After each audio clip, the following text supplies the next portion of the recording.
The Black Arrow, by Robert Louis Stevenson, Book 5, Chapter 2, The Battle of Shoreby. The whole distance to be crossed was not above 1/4 of a mile, but they had no sooner debouched beyond the cover of the trees than they were aware of people fleeing and screaming in the snowy meadows upon either hand.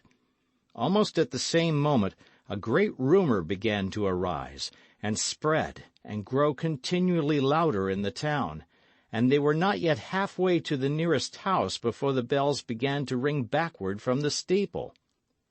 The young Duke ground his teeth together.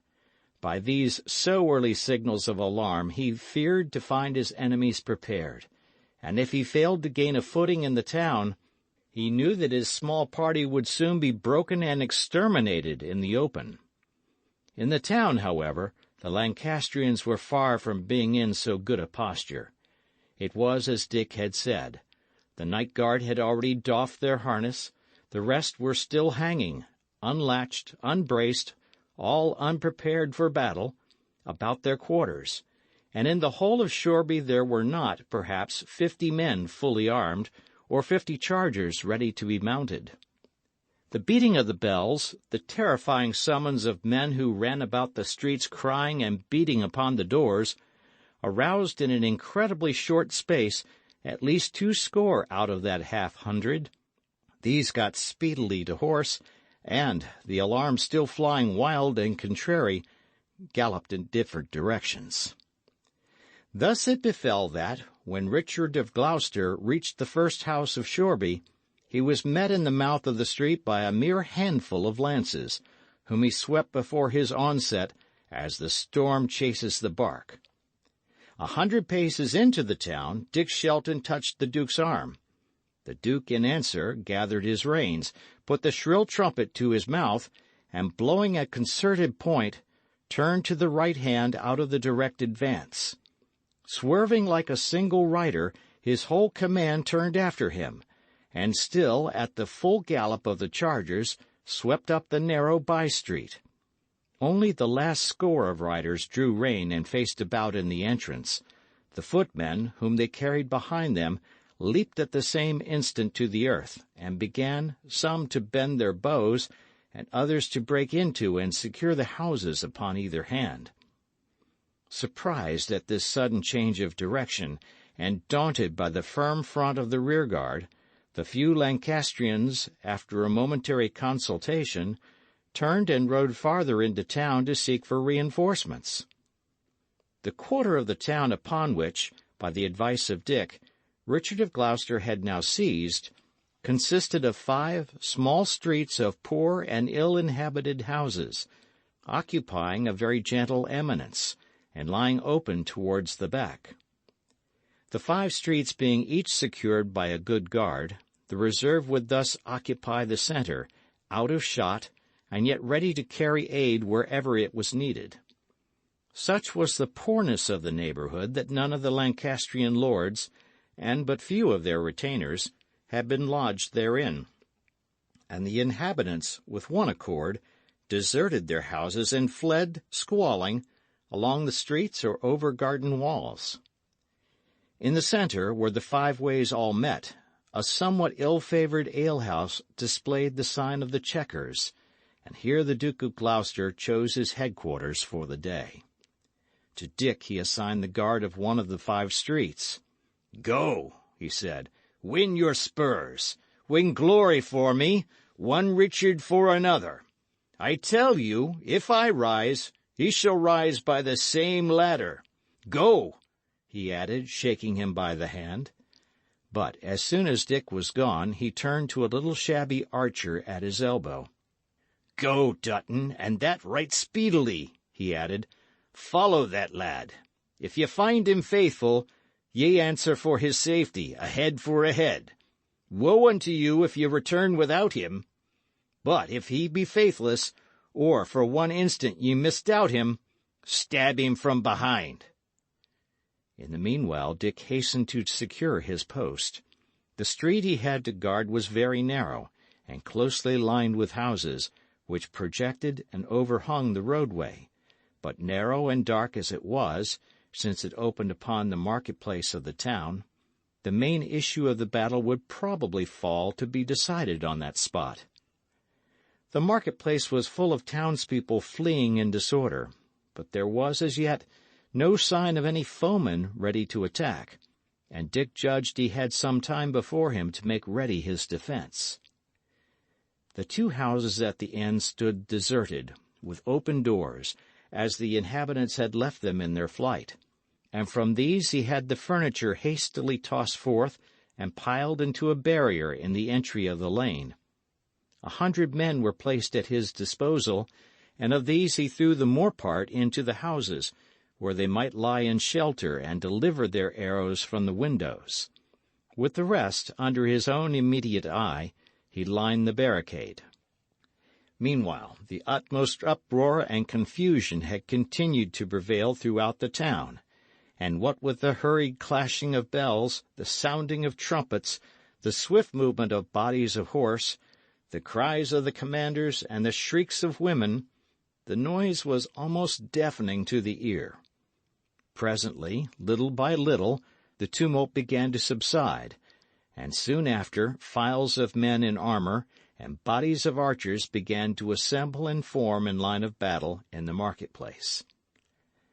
A large portion of this body were in murrey and blue, and in the mounted knight who ordered their array, Dick recognized Sir Daniel Brackley. Then there befell a long pause, which was followed by the almost simultaneous sounding of 4 trumpets from 4 different quarters of the town. A 5th rang in answer from the marketplace, and at the same moment the files began to move, and a shower of arrows rattled about the barricade and sounded like blows upon the walls of the 2 flanking houses. The attack had begun, by a common signal, on all the 5 issues of the quarter. Gloucester was beleaguered upon every side, and Dick judged, if he could make good his post, he must rely entirely on the 100 men of his command. 7 volleys of arrows followed one upon the other, and in the very thick of the discharges Dick was touched from behind upon the arm, and found a page holding out to him a leathern jack, strengthened with bright plates of metal. "It is from my Lord of Gloucester," said the page. "He hath observed, Sir Richard, that you went unarmed."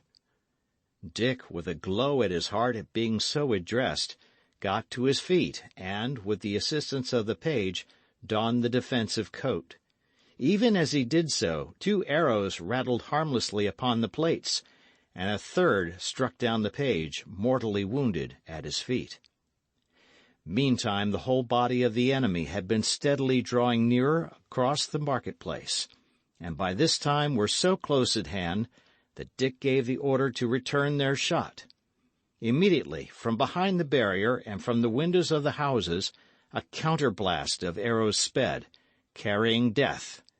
But the Lancastrians, as if they had but waited for a signal, shouted loudly in answer, and began to close at a run upon the barrier, the horsemen still hanging back, with visors lowered. Then followed an obstinate and deadly struggle, hand to hand. The assailants, wielding their falchions with one hand, strove with the other to drag down the structure of the barricade.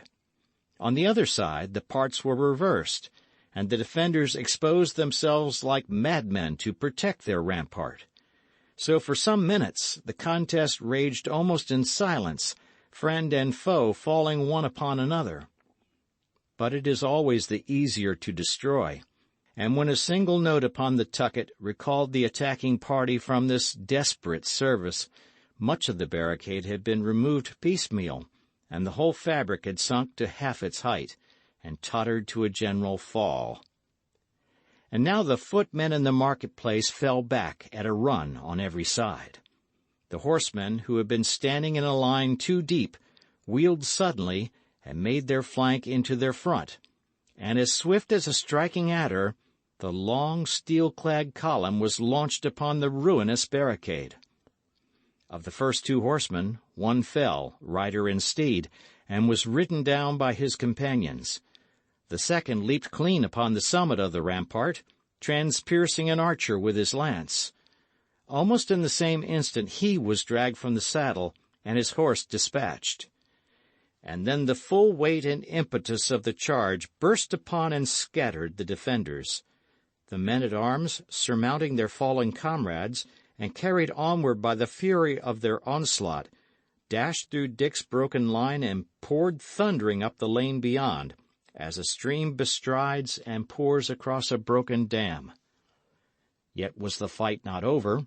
Still, in the narrow jaws of the entrance, Dick and a few survivors plied their bills like woodmen, and already, across the width of the passage, there had been formed a second, a higher, and a more effectual rampart of fallen men and disembowelled horses, lashing in the agonies of death. Baffled by this fresh obstacle, the remainder of the cavalry fell back, and as, at the sight of this movement, the flight of arrows redoubled from the casements of the houses, their retreat had, for a moment, almost degenerated into flight.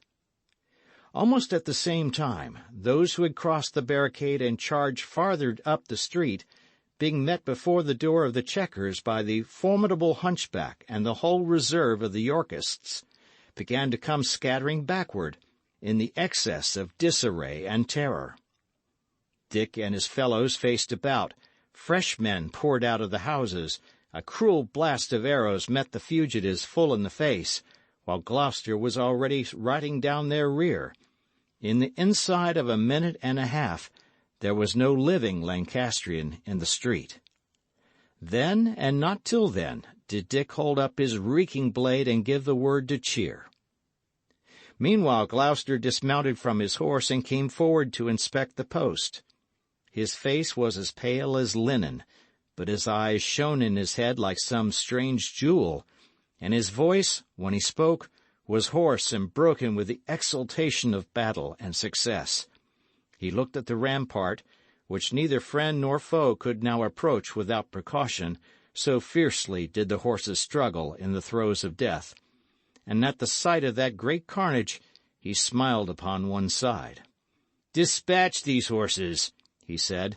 "They keep you from your vantage. Richard Shelton," he added, "ye have pleased me. Kneel." The Lancastrians had already resumed their archery, and the shafts fell thick in the mouth of the street. But the Duke, minding them not at all, deliberately drew his sword and dubbed Richard a knight upon the spot.